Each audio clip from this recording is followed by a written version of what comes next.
in the world holds fundraisers in Beverly Hills. Over the past 34 years, the Thalians, led by Debbie Reynolds, have raised so much money, they've built this wing of the Cedars-Sinai Hospital. Another local group is Share. It seems every star in town has pitched in to help the ladies of Share, who to date have raised over $18 million for various charities. But tonight, the city is honoring a man who has raised more money for more charities all over the world than anyone else. His name is Frank Sinatra. This year, they honored him with the 30th annual Will Rogers Award at the Beverly Hills Hotel. The stars arrived at 7:30. There was the usual photo opportunity and a chance for friends to get together and talk. And then he had one of the most memorable evenings the town has ever enjoyed. A lot of laughs and a lot of love. Too close, too close, too close for comfort. Woo, bop, bop, eh. Ba-ba-do, da, do, shimmy, yummy, yummy, yummy, yummy, ba-da-ba-do. Too close, too close, too close, too close, too close, too close for comfort. That's mine.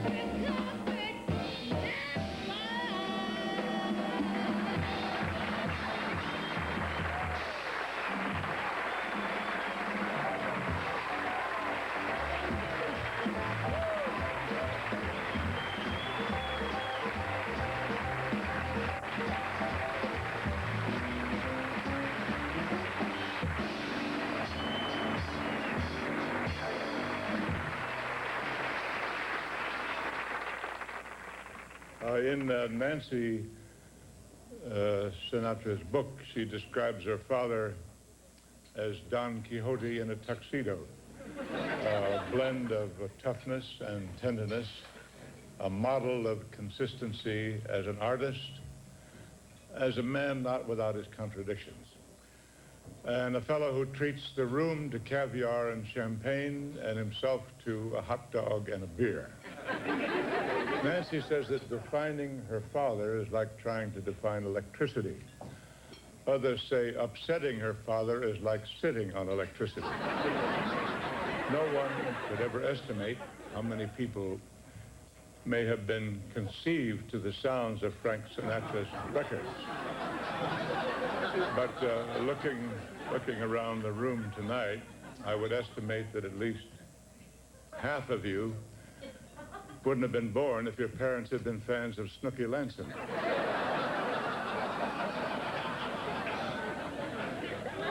The media, oddly enough, seems to enjoy writing about Frank, but they often overlook some of his most important accomplishments. To begin with, the statistics are mind-boggling. More than 60 movies, 100 albums, thousands of songs. But what most people don't know is that he has been personally responsible for raising more than $1 billion for charities all over the world. $1 billion. That's what it be.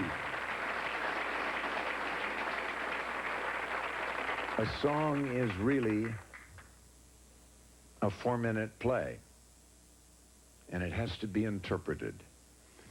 And I don't think there's any other living singer in our time that does that better than Frank. We of the SLAA, Sinatra Leading Lady Alumni Association, all agree that when you're shooting your close-up and you look right into those baby blue eyes, you finally realize what he meant when he said, ring-a-ding-a-ding. Here's to you, Frank. Scooby-Dooby-Doo, baby.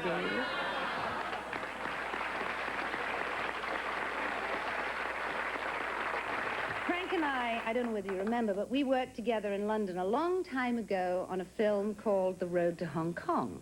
Anyway, Frank called me a few days later and he asked me to dinner, and I said, fine, that would be nice. I'd quite like to go to dinner with you. What time will you pick me up? And he said, 8 o'clock. My plane will be at London Airport. Your plane? I said, well, it's very nice. It's really nice of you to ask me to dinner, but I'm in London, and unfortunately I have a 6 a.m. call, so I won't be able to fly with you tomorrow. Now, I've always regretted that we didn't make that dinner date, Frank, but better late than never. So my private number is 1-800-555-2866. Operators are standing by to take your call. I hope you understand, Barbara. Here's to you, Frank. God bless.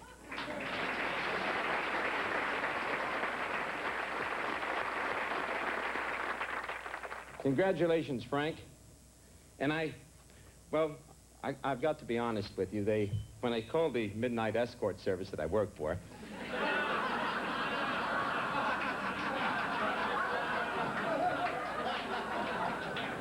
they said that maybe it could be a career move. So I said, well, Frank's always been nice to me, but I mean, I didn't know I was going to be invited, so maybe I could just, ask him for one request. Now, I know you get tired of requests, Frank, right? How would you feel if I just did my Julio Iglesias impression? Sorry?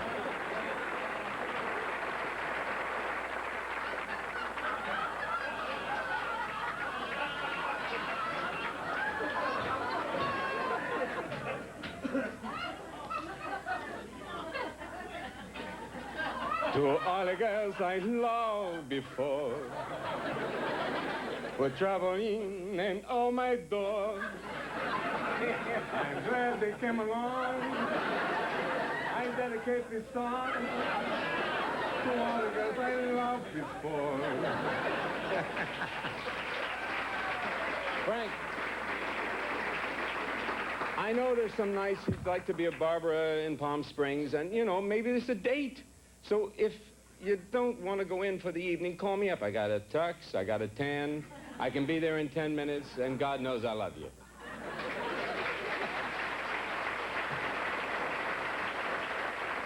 I make jokes about you, Frank, because I'm a friend. You're now in your 70s, and it's over. But I'll tell you this. Is he laughing or coming towards me? Really, but you've been since we've known each other. I'll never forget in Zardy's Jazz then when you came in with Peggy Lee, before Barbara, and you said to me, Peggy Lee, this is Don Rickles, and Peggy Lee in her beautiful words said, and like a moron, I thought it was an album. But to you, Frank, God bless you. As you look at me now, you're starting to remember who you are.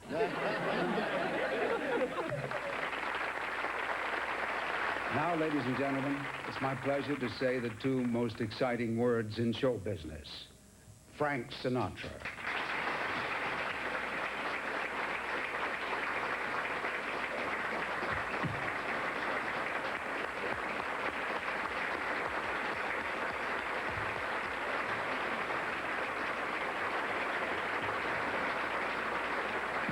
I'd like to read this to you because you won't. I can't. Is the Will Rogers Memorial Award presented to Frank Sinatra for outstanding contributions to the world of entertainment and for achievements which reflect devotion to his craft and fellow workers. Oh, thank you. Thank you.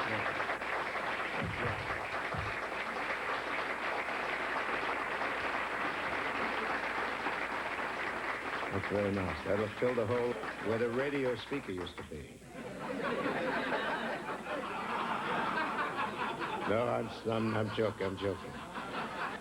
But in a serious vein, I am delighted and thrilled and happy and honored, deeply honored, that I was chosen for this award tonight by my fellow workers and friends and neighbors and all of you good people whom I know for years and years and whom I will know for the coming years because I plan to be around for a while. I've come a long way from a skinny kid standing in front of a New Jersey street corner playing a ukulele and singing songs. Now it's nice, the efforts of people like yourselves, that other skinny kids get a chance to do the same thing that I did in my life. Will Rogers once said he never met a man he didn't like. Of course, Will Rogers never met Dan Rather.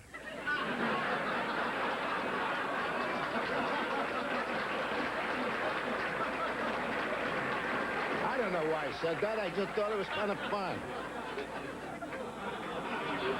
Another great man once said, if you want to be seen, stand up. And if you want to be heard, speak up. If you want to be loved, shut up and sit down. And that's what I'm going to do right now.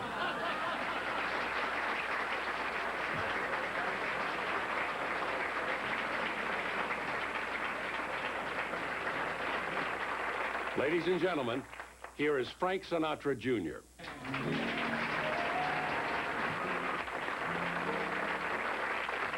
Shortly before his death in 1937, George Gershwin was trying to come up with some way to solve a problem that seems to be part of our society. It always seems to be difficult for one man to express love for another.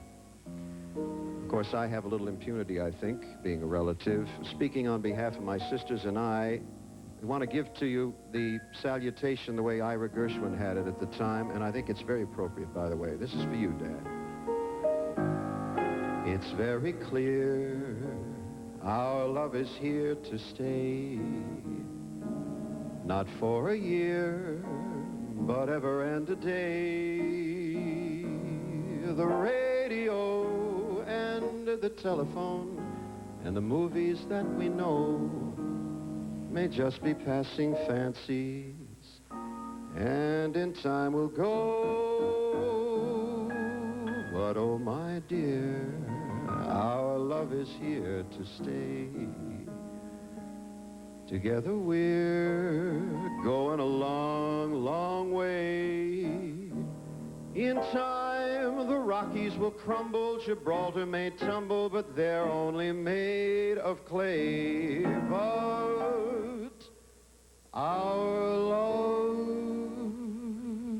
is here to stay. From all of us, congratulations, Dad. We love you.